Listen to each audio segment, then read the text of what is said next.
திமுகவிலிருந்து நீக்கப்பட்ட மு.க. அழகிரி கட்சியின் தலைவர் கருணாநிதியை சென்னை கோபாலபுரத்தில் உள்ள அவரது இல்லத்தில் இன்று நண்பகல் சந்தித்து பேசினார். வீட்டின் பின்வாசல் வழியாக அழகிரி வந்து கருணாநிதியை சந்தித்ததாக தகவல்கள் தெரிவிக்கின்றன. தேர்தல் தேதி அறிவிக்கப்பட்ட பிறகு இந்த சந்திப்பு நடைபெறுவதால் அவர் கட்சியில் மீண்டும் இணைவதற்கான வாய்ப்புகள் உருவாகி இருப்பதாக கூறப்படுகிறது. இதுகுறித்து கருத்து தெரிவித்துள்ள திமுக செய்தி தொடர்பாளர் டி.கே.எஸ். இளங்கோவன், அழகிரியை கட்சியில் மீண்டும் இணைத்துக் கொள்வது குறித்து கட்சி தலைமை முடிவு செய்யும் என்றார். தேமுதிகவுடன் கூட்டணி சேர்ந்திருப்பதன் மூலம் மக்கள் நல கூட்டணி குழப்ப கூட்டணியாகிவிட்டதாக இளங்கோவன் விமர்சித்துள்ளார். கட்சியிலிருந்து நீக்கம் செய்யப்பட்ட திமுக தென்மண்டல அமைப்பு செயலாளர் அழகிரி அவர்கள் இன்று திமுக தலைவர் கலைஞரை சந்தித்தாரா? அந்த சந்திப்பு நடந்ததா?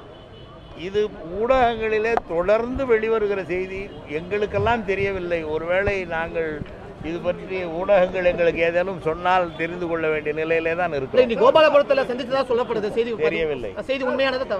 அது நான் அங்கே சென்றால் தான் கட்சியில சேர்த்துக்கிறதுக்கான வாய்ப்பு இருக்கா? அது தலைமை முடிவு செய்ய வேண்டிய ஒன்று.